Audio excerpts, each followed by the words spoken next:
Assalamualaikum warahmatullahi wabarakatuh. Perkenalkan, nama saya Darun Ibrahim dengan NIM 4314200113 dari kelas A Pendidikan Biologi.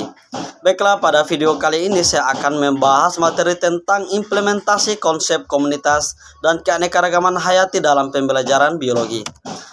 Langsung saja kita masuk pada materi. Konsep komunitas. Komunitas merupakan konsep penting karena di alam berbagai jenis organisme hidup bersama dalam sesuatu aturan dan tidak tersebar begitu saja. Dengan apa yang dialami oleh komunitas akan dialami juga oleh organisme.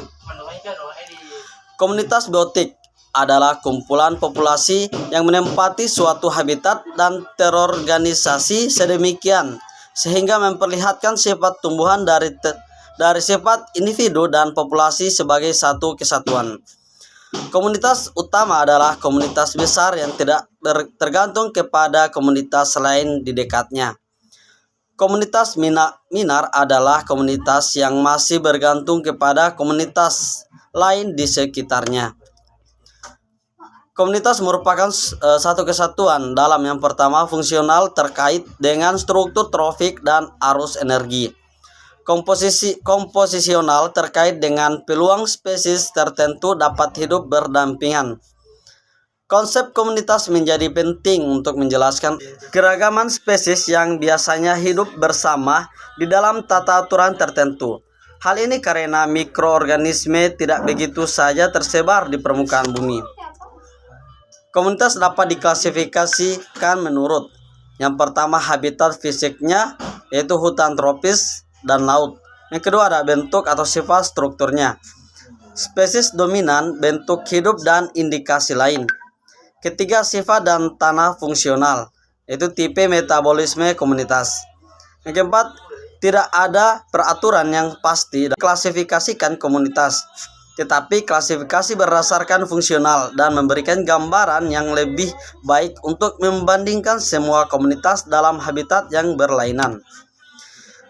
Selanjutnya ada komunitas tersusun dari spesies yang hadir dalam jumlah yang banyak dan produktivitas yang besar atau indikasi lainnya mempunyai nilai penting yang besar. Yang kedua ada spesies yang jarang atau hadir dengan jumlah yang sedikit mempunyai nilai penting yang kecil. Nah, keragaman komunitas dinyatakan dalam indeks keragaman diperoleh dari membagi jumlah spesies dengan nilai penting dari masing-masing spesies dalam komunitas. Keanekaragaman hayati. Keanekaragaman hayati merupakan variasi atau perbedaan bentuk-bentuk makhluk hidup, meliputi perbedaan pada tumbuhan, hewan dan mikroorganisme, materi genetik yang dikandungnya, serta bentuk-bentuk ekosistem tempat hidup suatu makhluk hidup. Nah, tingkatan pengertian ragam hayati. Yang pertama keanekaragaman genetik, kedua keanekaragaman spesies, dan ketiga ada keanekaragaman ekosistem. Kemudian ada manfaat keanekaragaman hayati, terdiri dari nilai manfaat konsumtif, nilai manfaat produktif, nilai manfaat ekologis. Faktor-faktor yang mempengaruhi keanekaragaman hayati. Yang pertama ada faktor biotik, yaitu yang terdiri dari makhluk hidup. Yang kedua faktor abiotik, yaitu meliputi faktor fisik dan faktor kimia. Pembelajaran dalam biologi. Metode pembelajaran karya wisata. Suatu bentuk mengajar di mana dalam menyampaikan pelajaran, pendidikan mengajak peserta didik untuk mengunjungi dan mengamati secara langsung kepada objek yang akan dipelajari yang terdapat di luar kelas. Selain itu, mereka juga berrekreasi. Metode karya wisata.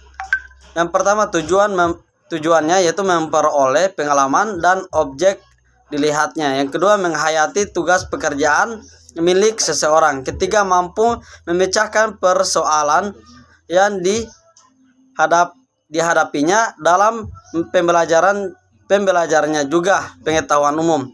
Kemudian ada melihat, mendengar, meneliti dan mencoba apa yang dihadapinya. Yang kedua ada fungsi, sebagai kegiatan untuk menghilangkan kejenuhan peserta didik dalam pembelajaran. Namun perlu dirancang secara sistematis agar dapat menghasilkan pengalaman belajar sesuai dengan yang diharapkan. Yang ketiga ada manfaat. Yang pertama, merangsang minat anak terhadap sesuatu. Kemudian memperluas informasi yang telah diperoleh di kelas.